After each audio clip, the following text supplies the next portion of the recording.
Happy Mechagodzilla March, random ladies and gents, and welcome to Random Reviews, where I review toys, movies, games, whatever! I don't know! As the name of this event implies, this month we're celebrating the mechanical monster himself, Mechagodzilla. So today, we'll be taking a look at the Bandai Monster Series 2004 Mechagodzilla. This version of Mechagodzilla, nicknamed Kiryu, is from the Millennium series of Godzilla films, specifically the Mechagodzilla films from 2002 and 2003, where he was constructed using the bones of the original Godzilla. And so far, he's my favorite incarnation of this character, from his design to the added layer of his origin story. So how does this toy hold up in the grand scheme of things? Well, we'll get to that. The painting and sculpting on this figure is absolutely fantastic, especially the sculpting. Accurate as a toy like this can be, from head to toe, or should I say from head to tail.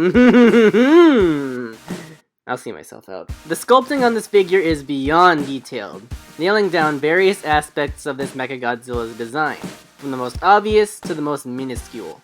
The figure even comes with the streaks of red sculpted and painted into its face. Extra props for that tiny detail, Bandai. It's such a minuscule detail for a figure like this, and you didn't have to include it, but you did, and I love it. The plates are actually pretty well sculpted, and they aren't too sharp, so that increases the playability aspects of this figure.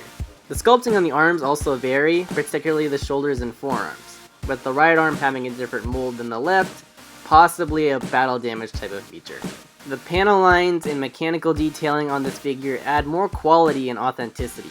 It really does feel like a smaller version of the suit they used for the film. And the paint scheme of this figure really does help sell that feeling. The painting on this figure is great. I love the silver paint applications on the body. That mix of shine and grit really does give a gunmetal feeling to the aesthetic, with the bright yellow on the eyes being a good offset.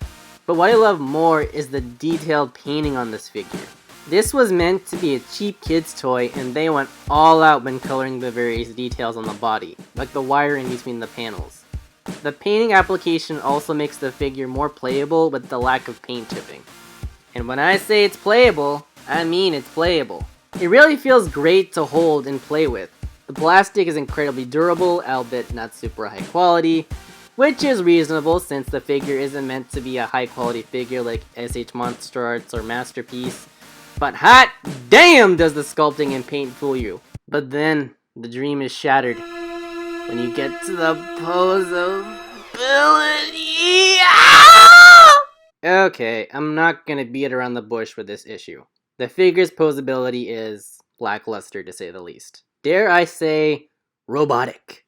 The limitations placed on the figure are extremely limited, with the most basic movements at the shoulders and at the base of the tail, lacking any extra articulation in those areas, and having zero articulation at the legs. I am wounded! Now, in all seriousness, I'm sure there were some sacrifices that had to be made for the sake of manufacturing, and it wasn't meant to be a high quality figure anyway, so it doesn't kill it for me. That said, this figure is still pretty great. It looks good alongside other figures, and it makes a great toy for the Kappa swines.